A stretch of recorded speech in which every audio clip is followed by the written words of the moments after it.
Welcome to the Voices That Propel Us, stories of justice, action, and community, a space where justice meets action and community voices rise. Each episode, we bring you stories from the front lines, changemakers, disruptors, and everyday heroes who are building a more just, equitable, and liberated world. This is more than a podcast. It's a call to listen, learn, and move together.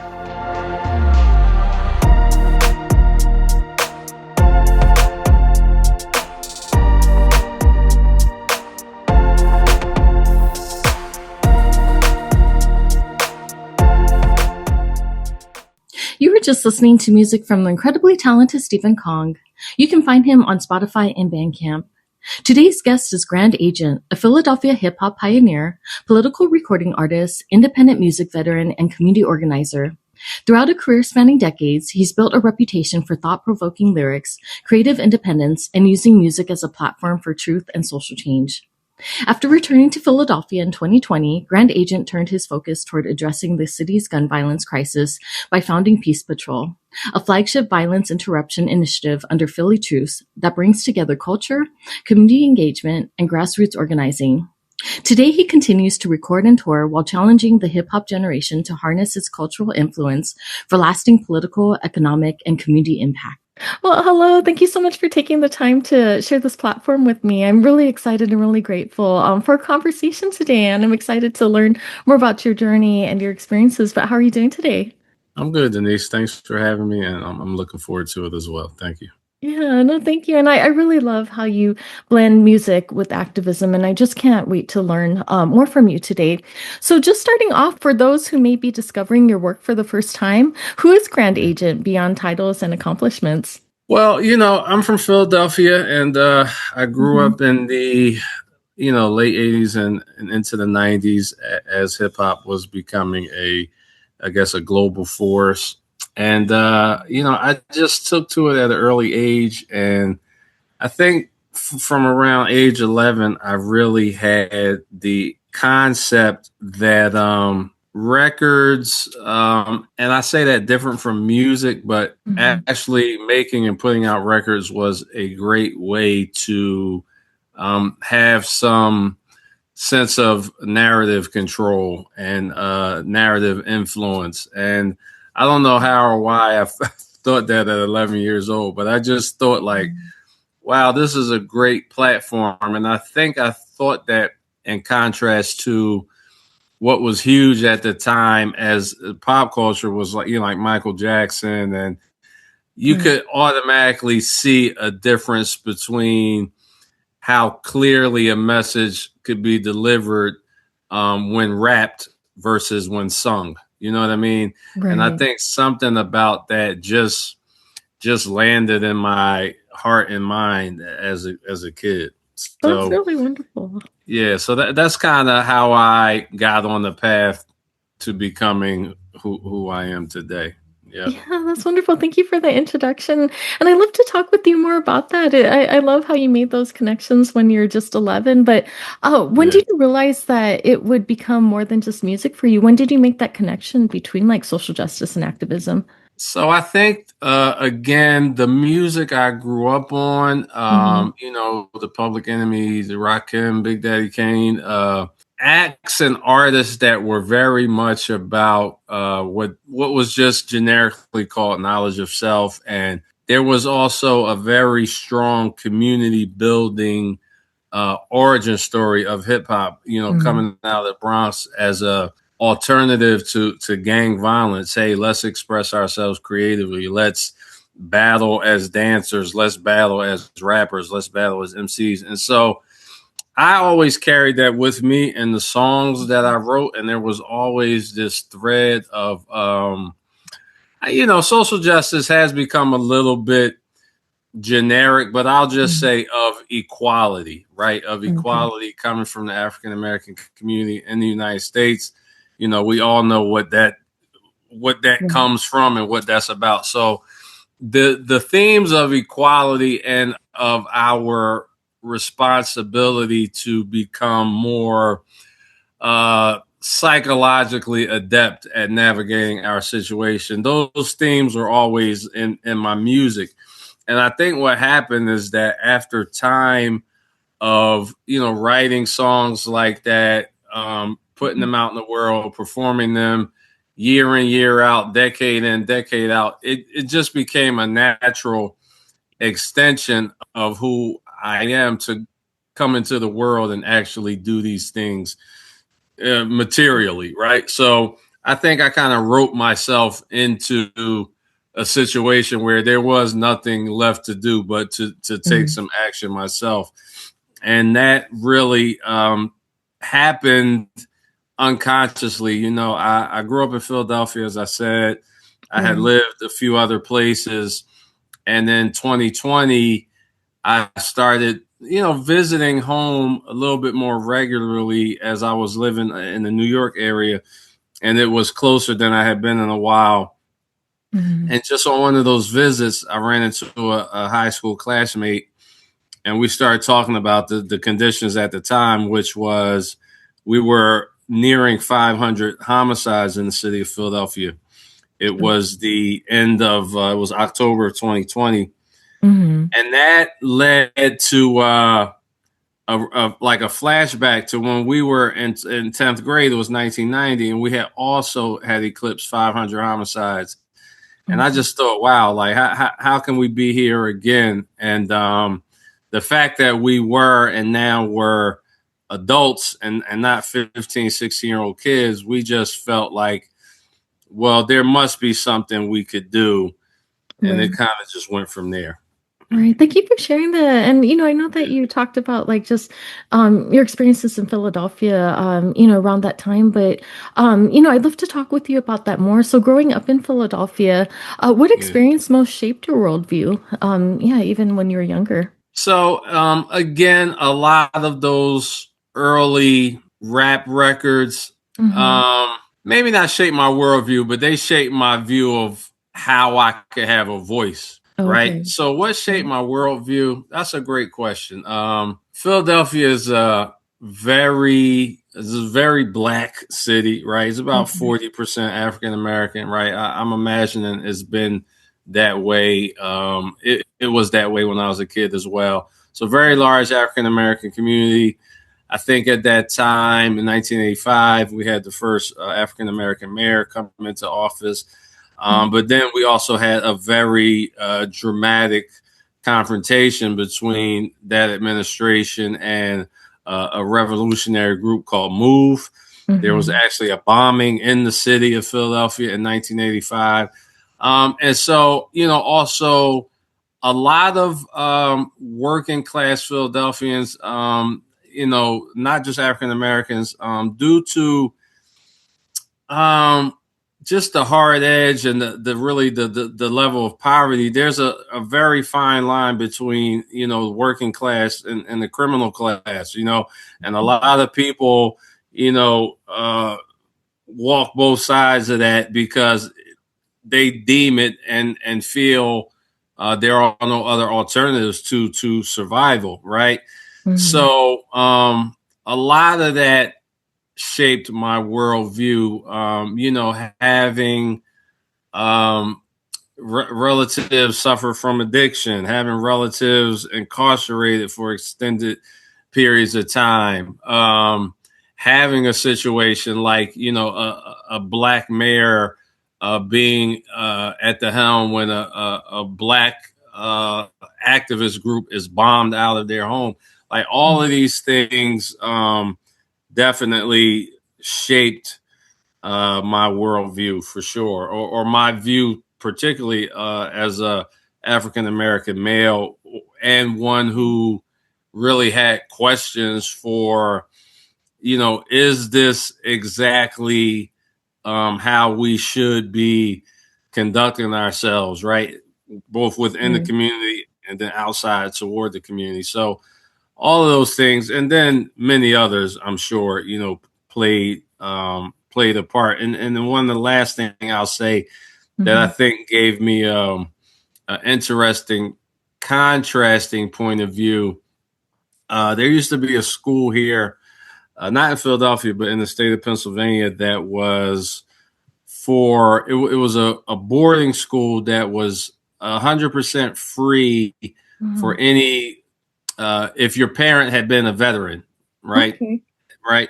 And so Right. this was a school out in central Pennsylvania. And over time, it became predominantly populated by the children of African American veterans from the city of Philadelphia.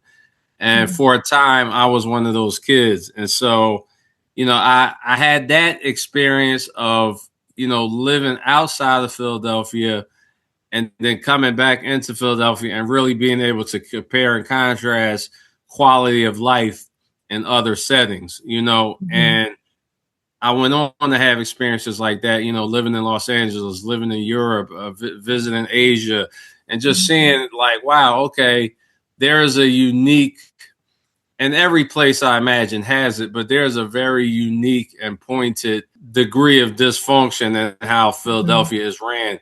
And so I think that also ultimately fed into some of the positions I took when I became, active, as a community organizer, I'll say.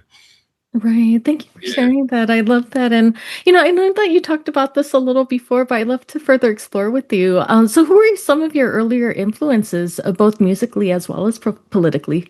Politically, wow. I mean, I can remember at 19, Mm-hmm. autobiography of Malcolm X and Angela Davis story and Asada Shakur story and Eldridge Cleaver and George Jackson, and just marveling at their resolve and commitment to, stand up for our community, right? Mm-hmm. Even now in the United States. And I think, fortunately, unfortunately, but fortunately, I think for the African American community, we have a larger swath of the population feeling how massive that machine working against you, Mm-hmm. what that really feels like. And, Right. for a long time, I feel like it was just us, right? And so to read those stories, I'm reading them in 1990, early 90s, about things that had happened 25, 30 years prior in the 60s and the 70s, and just Mm-hmm. marveling at their courage, And Right. so a lot of that politically just really impacted me in terms of my psyche around that. And then musically, Public Enemy, KRS One, Boogie Down Productions, Brand Nubian, Poor Righteous Teachers, on and on and on. There was a moment which was a beautiful like convergence of hip hop becoming a market force at the same time remaining a cultural unifier and uplifter, and then Mm-hmm. very shortly after that, it took a sharp turn. But those would be some of the formative years, my young adult years, 93, 94, 92, all up until, 98. I was either absorbing things or taking my first attempts at making recordings and putting them out there. And so that by, 1998, I had left, the first group I was in. I started off in a group called Name. And then by 1998, the Grand Agent launched as a solo thing. And so those were some of the formative influences, that got me, from, adolescence into young adulthood. Yeah, I love that. Thank you for sharing that. And how have you seen hip hop evolve through the years? Like, how is it different from when you first entered into the scene? Yeah, I mean, obviously, it's become, in my estimation, like the common thread of a lot of global, pop sensibility, right? I mean, I Mm-hmm. think it started with things like dance and fashion, and then it, you know, started to affect things like even the way pop records were produced, Okay. drums and percussion becoming more fuller and more forward in the mix. All the way to now where, if you look at any major car manufacturer or Fortune 500 ad campaign, there's going to be some some street slang in it. It's all good, or it's, these things. I just saw like an insurance commercial the other day. We were talking about we keep it 100, and I'm just like, why? Like things that before hip hop. I'll just keep it on America for a minute. Okay. Like the two Americas were much more pronounced, right? You didn't, everything that was corporate was buttoned up and suit and tie and perfect grammar and all of that stuff. And then after hip hop, you see that's not the case anymore. And that in fact, that way of doing things is actually less viable now, right? Since this influence, right?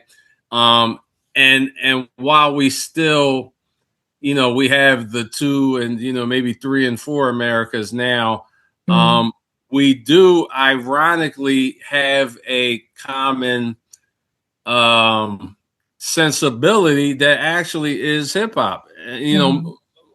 Many might not acknowledge it as that, but that is the case. I mean, you can even look at things like the vice president having a beard, or like there's so many things that were when there was no urban cultural influence that has spread. Everything was very European, very buttoned up, very stiff, and so that is one of the key differences that we have amassed this cultural influence.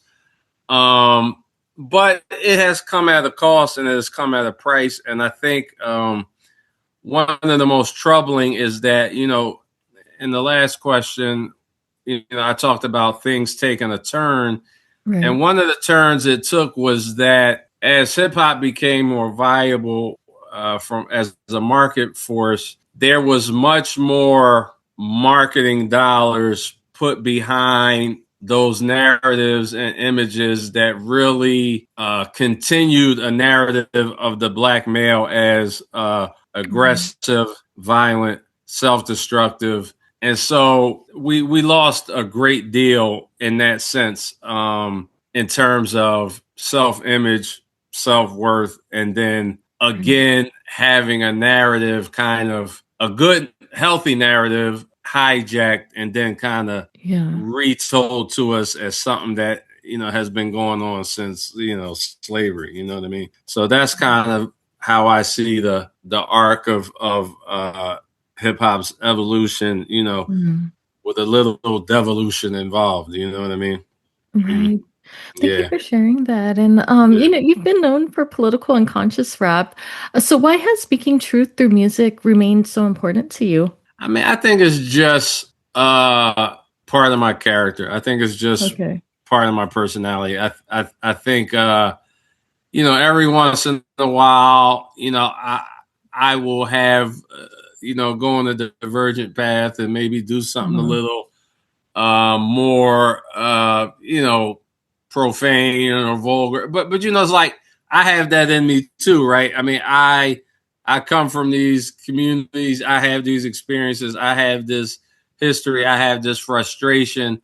It's just by and large for me, it has seemed, and not to always great effect, and certainly not to great monetization, but it has just always occurred to me that it would be better for me if I try to channel it in the solution direction, as opposed to the just raw expression, because I think that is how we mistakenly slide into glorification, right? If it's just like, well, I'm just telling you what I know and I'm just telling you my experience.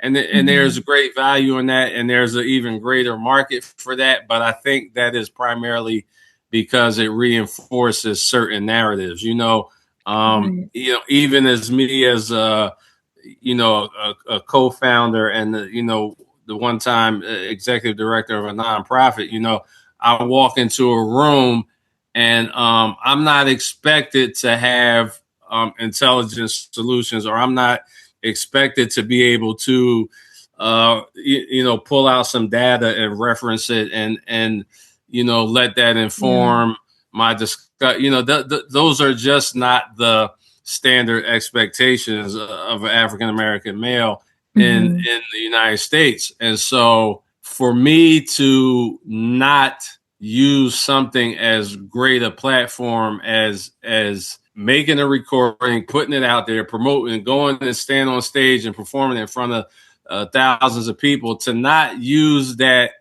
to counter that narrative, to me would just be like a total waste.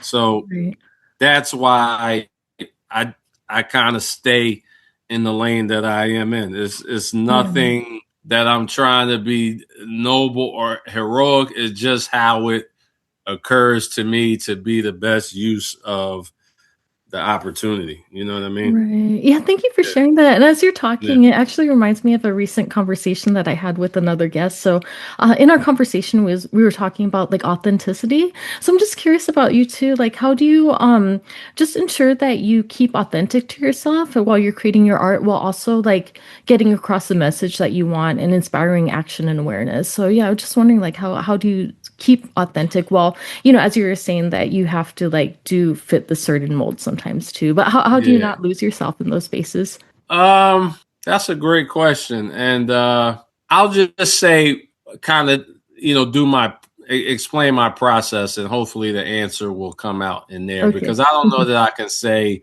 that I've been perfect at that. And I don't want to pretend to be, like I said, I have a song or two where it's like, oh, and then I've had moments in meetings with elected officials and funders where I'm like, I've lost it, because it's like, listen, for me, playing the game is a precarious thing, no matter what the game is, right? So for me, my process is I learned pretty early on in making records, like, it was a much slower time in the late 90s or early 2000s. There was a process. You make a record, you go on tour to promote it, you make some money, you have some experiences, now you have new stuff to write about, and you would do that maybe once a year, right? And it would keep you honest, because rarely were you just making what we now call content for content's sake. I gotta have something to put out. I gotta have something to put out. You were kind of like, okay, you struggled the first time to get your first deal and get your first album out there, and that was the whole first 19, 20 years of your life. And it's like, now it's here. Okay, now I got a year and a year and a half of new experiences. So now I got something new to say. So I think only really speaking, and when I say speaking now, I'm talking about putting something out in the world, right? Like a commercial release of music, when I have new revelations to share, or when I have a new perspective on a position I might have had before, right? And so that becomes a very delicate dance right now, because you have to constantly put yourself forward, because of social media. You have to constantly put yourself forward to be in the conversation, right? To be somebody whose name comes up when it's time to book a show, or like to keep the business of it going. You have to constantly be out there. And so what I've been learning lately is that, I have to now, when I first started as an organizer, when I first started in the nonprofit world, I really didn't reference my music background at all. I really wanted to make sure that I was being pure, and also that it was not perceived, or it wasn't being that I'm trying to do this goodwill charitable thing to promote myself as an artist. So I kept it very separate until I reached a point where, I actually now I needed to make some records as a cathartic thing. And so once I did that, then I started to see, okay, this is how you can now bring these two parts of yourself, back together. And so, having said all that, I think the short answer is, is either one a record or some community work or something I do in the streets is either one out of sync with the other, or does either one jeopardize the other or discredit my validity in either realm? And I think that's kind of like my, that's like my rubric right now for keeping, on the straight and narrow, so to speak. Right. Thank you for sharing that. I really Yeah. love that. And next, I'd love to hear your thoughts on the younger generations. So, what lessons can the younger generations learn from the pioneers who built hip hop culture? And, what do you hope for younger generations, how they can continue to carry on this legacy? Absolutely.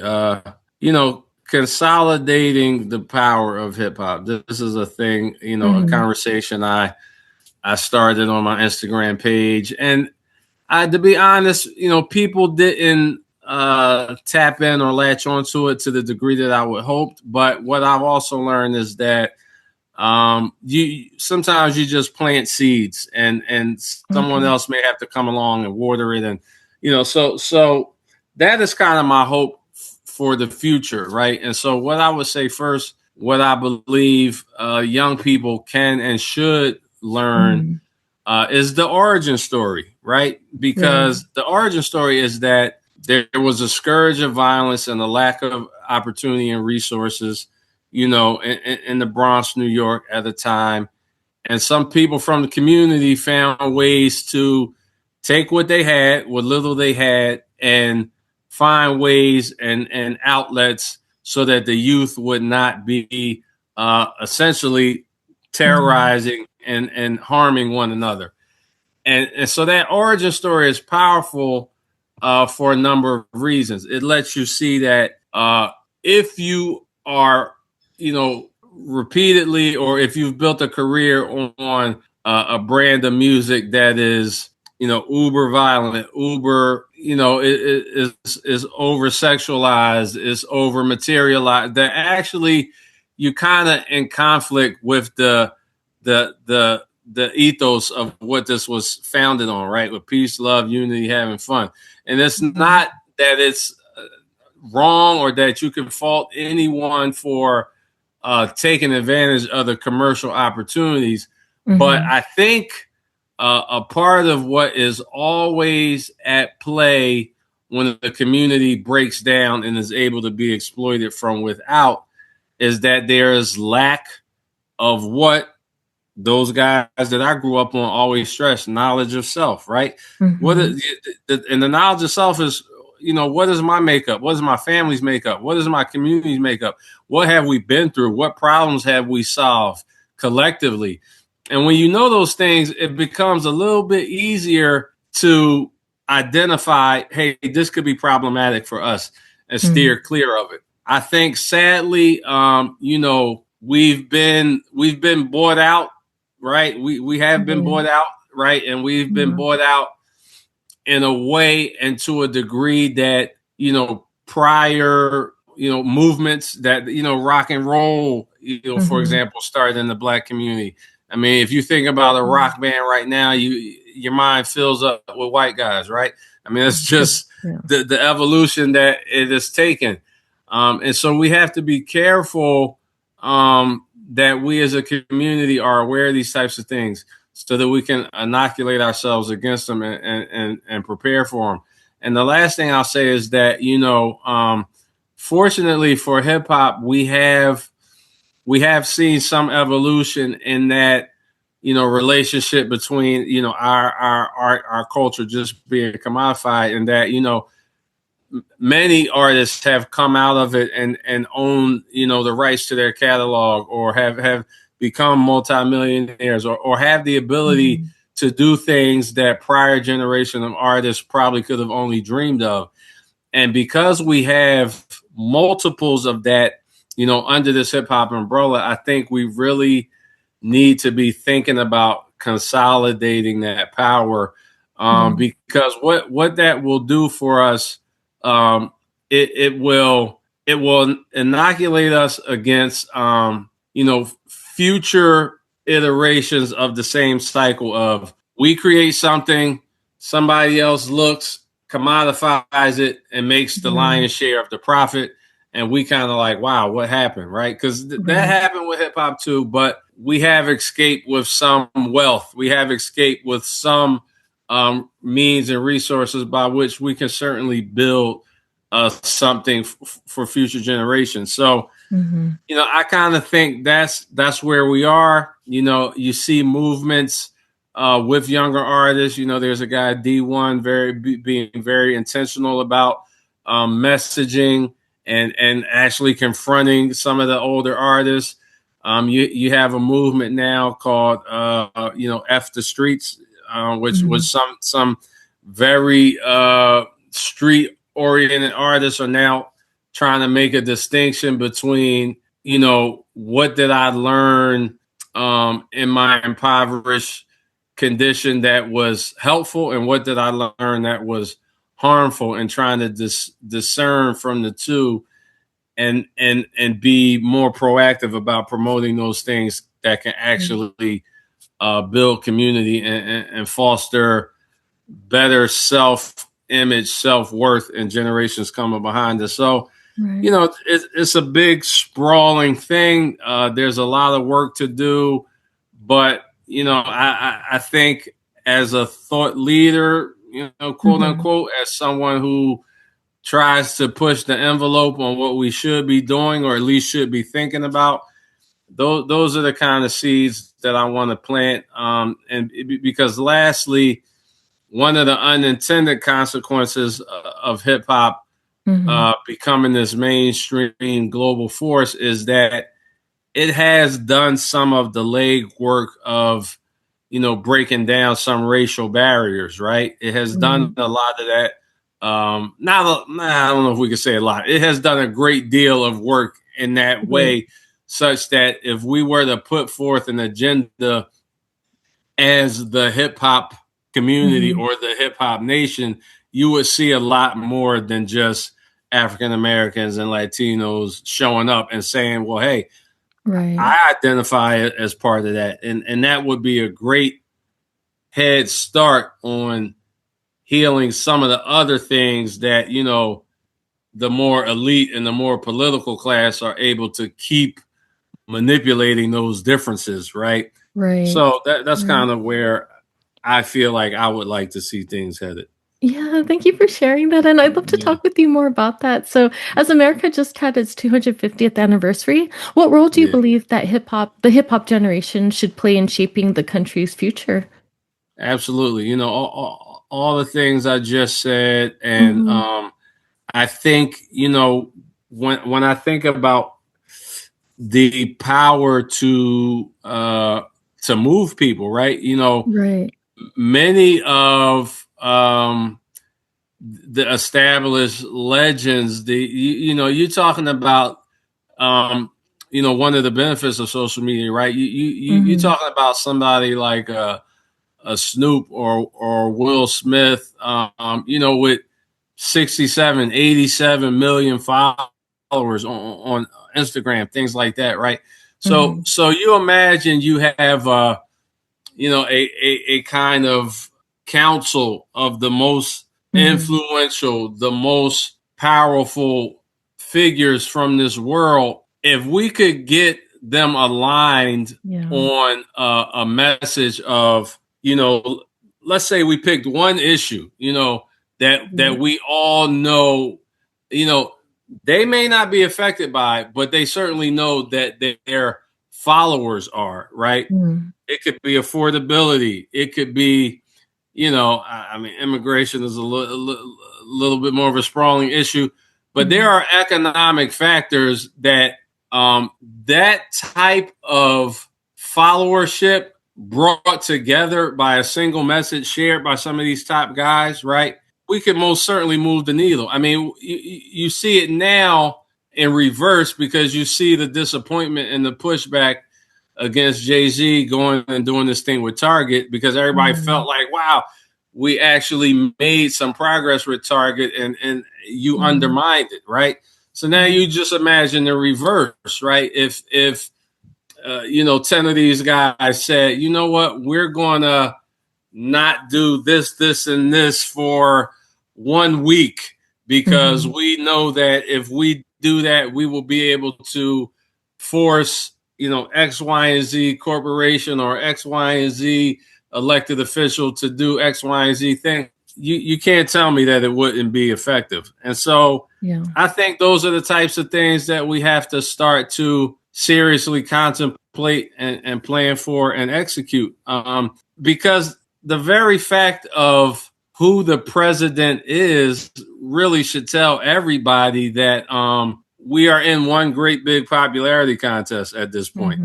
And if you are popular to that extent and you come from a community and a culture that you knew to be counter to all of the things we see in rush forward again, then I would think as somewhere in your mind, you have to be, unless you're just totally going, which could be a possibility too. But then I think it falls on the people to kind of remind these people, hey, we are where you come from. We are who put you there. We are who patronized you. We are who gave you this position. And it's not much unlike the elected official. The only difference is, we have a financial relationship with these people. We see that voting and the electoral politics does not deliver what it's supposed to. And we also know that even on that side of it, it's money that makes that process break down. So now on our side, we have a direct one-to-one correlation.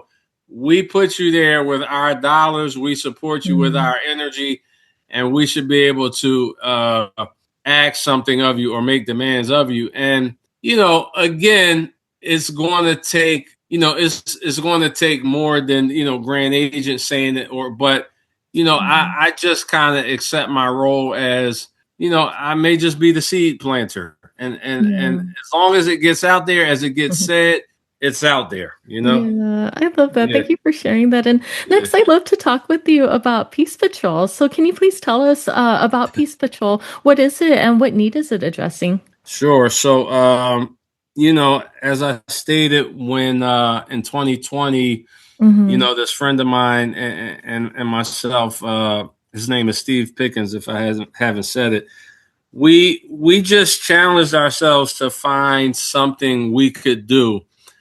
And we cycled through a few initiatives. The first was it was an app called the Philly Truce app, and so Philly Truce is the organization, the nonprofit under which Peace Patrol operates. Okay. And so we developed this app, and the app was a simple tool that just said to the community, hey, if you have knowledge of potentially violent conflicts, we're from the community. Share them with us, and to the extent that you cooperate, we'll do our best to mediate this situation. And that's how we got started. And there was, for a time, a great response to it. People thought it was novel and interesting. And for a while, we averaged, about a call and a half, a help request per day on the app. And so from there, we got right into the thick of it, and we started to see what situations were imminently violent and which were not. And so part of how Peace Patrol started was to make the community trust us, to trust the name Philly Truce. We started going out, kind of block by block, and evangelizing it and giving out flyers. Hey, this is how you download the app. And that was, in effect, the first Peace Patrols. We kind of didn't know it. But in Thanksgiving of 2021, along with some other groups, we had what was called the Thanksgiving Memorial Truce, I believe. And the premise was gun violence was bad. It was rampant. And we just announced through the media and then again on foot on the communities, hey, can we just have a can we just have a less violent Thanksgiving weekend in 2021 than we had in 2020? Okay. And what happened is we went out into certain communities. We had regular patrols, meaning we just went out en masse and engaged the community and talked about decrease in violence and talked about our responsibility as the community members to spearhead that and to get in front of it. And we saw some results, right? Okay. And that's how we learned to begin to measure impact. And what happened was we had a 2/3 reduction year over year on Thanksgiving weekend. And we chose that weekend because it's actually notoriously a pretty violent weekend, right? There's a lot of alcohol involved. There's a lot of getting together with people that you may not be on the best footing with. It could be family. It could be, extended family, whatever. But it is a pretty violent weekend typically. And so we had a 2/3 reduction. And then we just realized, hey, this could be something. And so to kind of bring you through the story, we evolved it from a volunteer model until 2024. We got our first funding to be able to pay people to do it. And, we learned very quickly that those who volunteer to do something so potentially dangerous are not necessarily the people you can pay to do it, because then it becomes now you have directives and you have expectations, where before it was just a hope and people showed up just out of concern. And so we developed a program around Peace Patrol, and it started with identifying the most appropriate labor pool. And who that turned out to be was, what's called justice impacted citizens, returning citizens. And these are people who've been incarcerated. And when they return to the community, often, whether they are really ready to or not, there's a chorus amongst them of, I want to give back. I want to make sure that nobody else has to go through what I went through. And so Peace Patrol gives them an opportunity to do that. And so what we do now, we do a cohort model. We take about 10 people per cohort, and we do personal development with them, trauma-informed care, conflict de-escalation, things of that nature, right? We train them to be able to go out and engage the community. And then after that basic training, we help them with some career path training. And right now we're focusing on a certification, which is called the Certified Peer Specialist. And it is a very natural companion, because really a certified peer specialist is a field that's growing. It's really like a very entry level social work, right? And this is preface on the fact that if you and I come from a similar background and we have similar experiences, I may be better able to encourage you to follow through on your care plan than a professional who may not have a similar background, but they have the degree and they have all this stuff. And so a lot of that training is very compatible with what a successful Peace Patroller would need. And beyond that, it gives them a credential where they can go on into a family sustaining wage employment. So that is what Peace Patrol is today. It's been developed significantly at various times. We've had partnerships with the police department. We've had a multiple year partnership with the district attorney's office, where they help us determine where we should deploy by helping us compile and analyze crime statistics. So we're able to generate, a score for a block based on not just shootings, but all violent crime. And then we kind of schedule our patrols that way. And what we do is starting the first day of spring up until Thanksgiving Eve, we go Monday through Friday. We go 6:30 to 10:30. And we just schedule out these blocks per neighborhood, and we just kind of tour the city as many times as we can get through the cycle.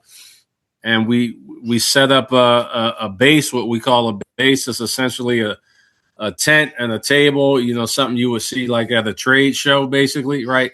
And it's a branded tent. Hey, this is Philly Truth. This is Peace Patrol.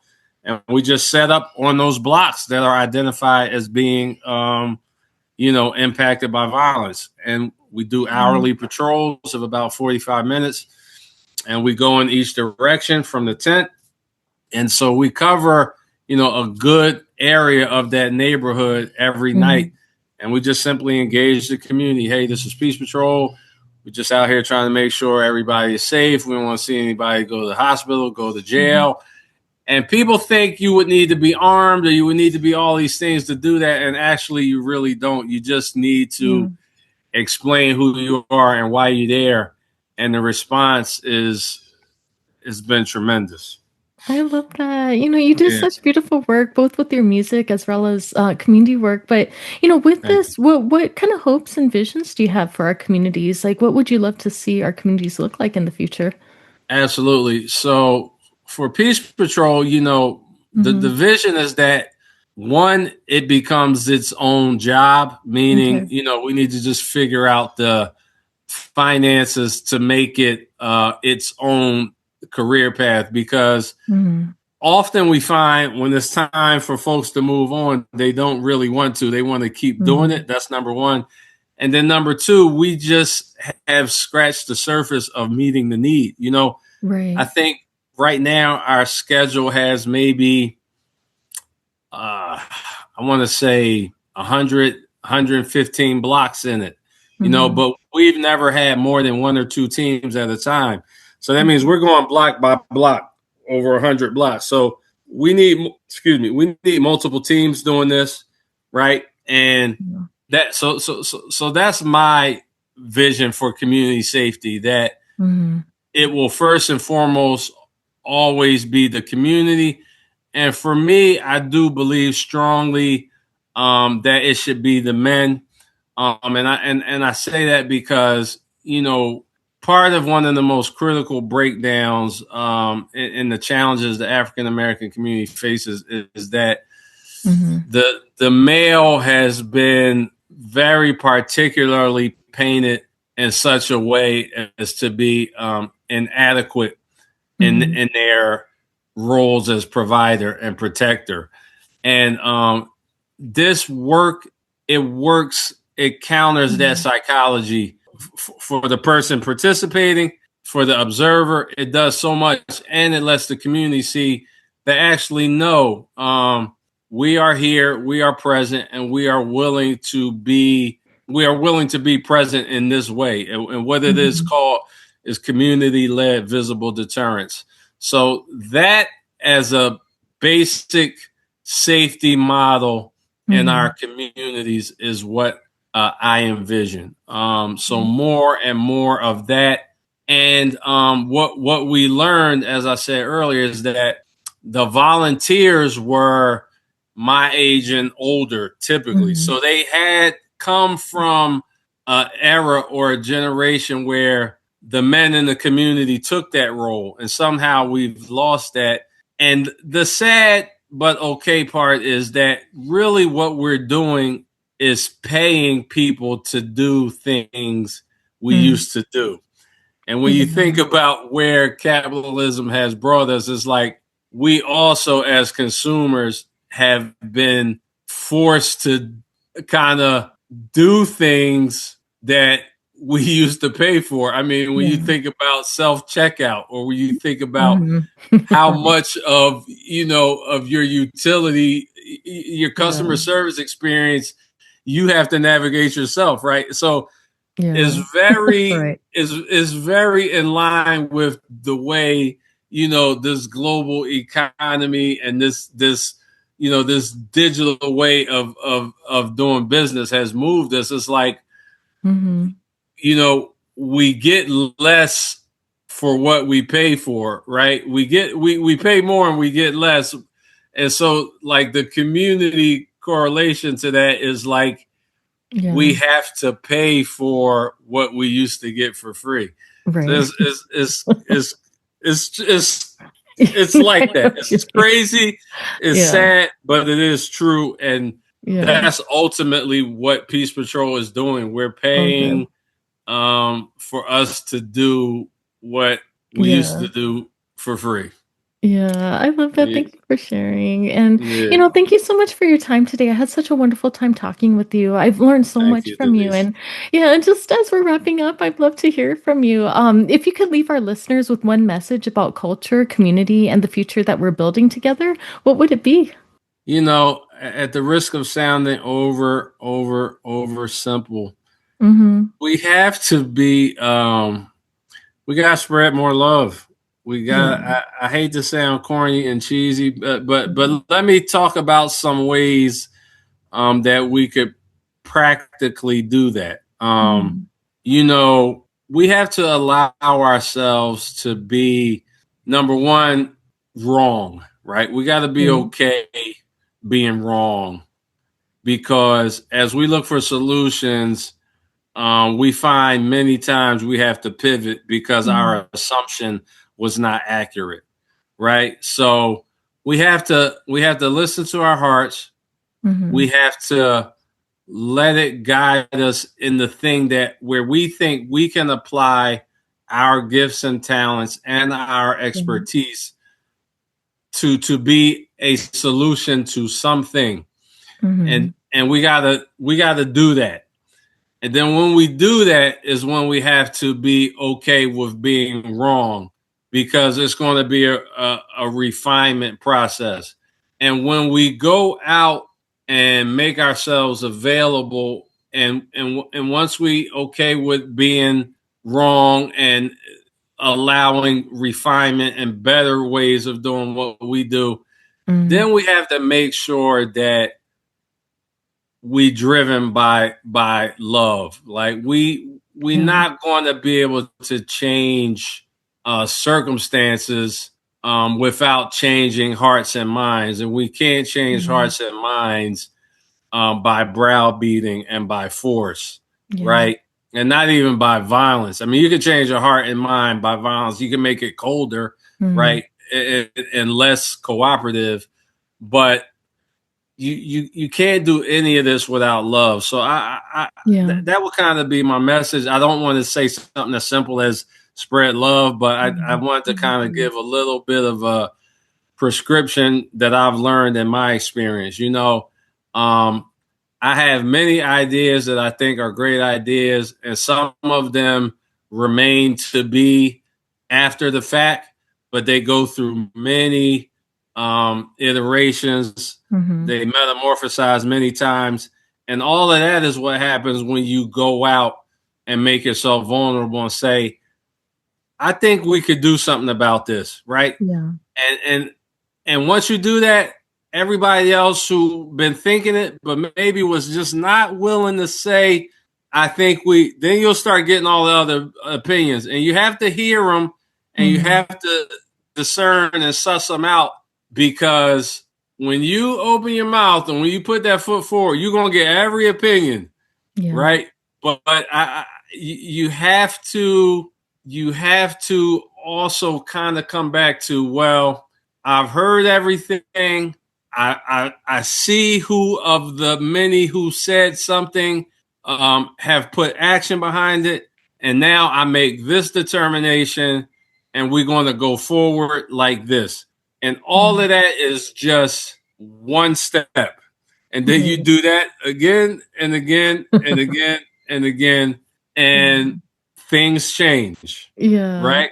Right. So I would just say, if I could sum it all up, lead with your heart, let your mind be, let your thought process around it be refined by what your heart attracts to you, Yeah. and take action, and then just rinse and repeat, rinse and I love repeat, rinse that. and repeat.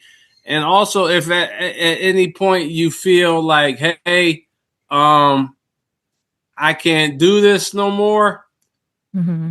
take the break you need. You Yeah. know, Yeah. and then, what that is that's loving yourself, because you always got to do that in the Right. process. So Right. that I know that's a lot, but I that's love kind of that. like that is actually my personal experience. I'm not Mhm. saying anything I think, or I'm not, kind of hypothesizing. I'm just telling you Yeah. what I've done over the past 5 or 6 years, of Yeah. moving from just creatively expressing these things to actually seeing if any of them can be implemented. So that's Yeah. my story.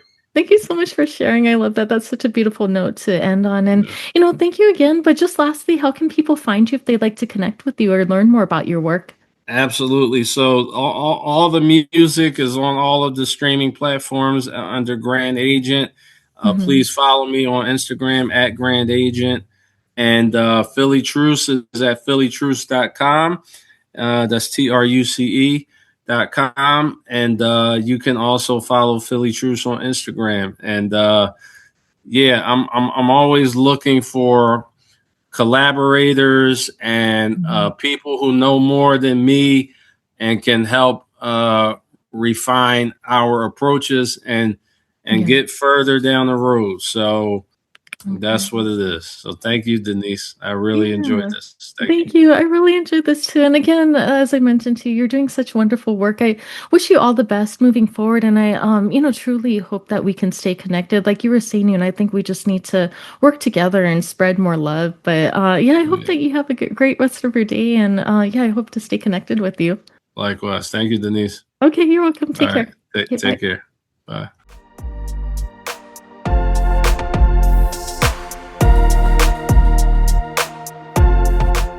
Thank you for being here and tuning in to Voices That Propel Us, stories of justice, action, and community.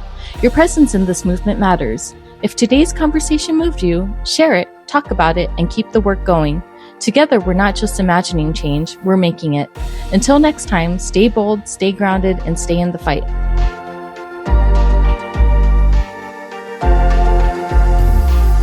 Every time I feel so mad and sad and bad, I say to myself, relax, lean back, it's a brand new day.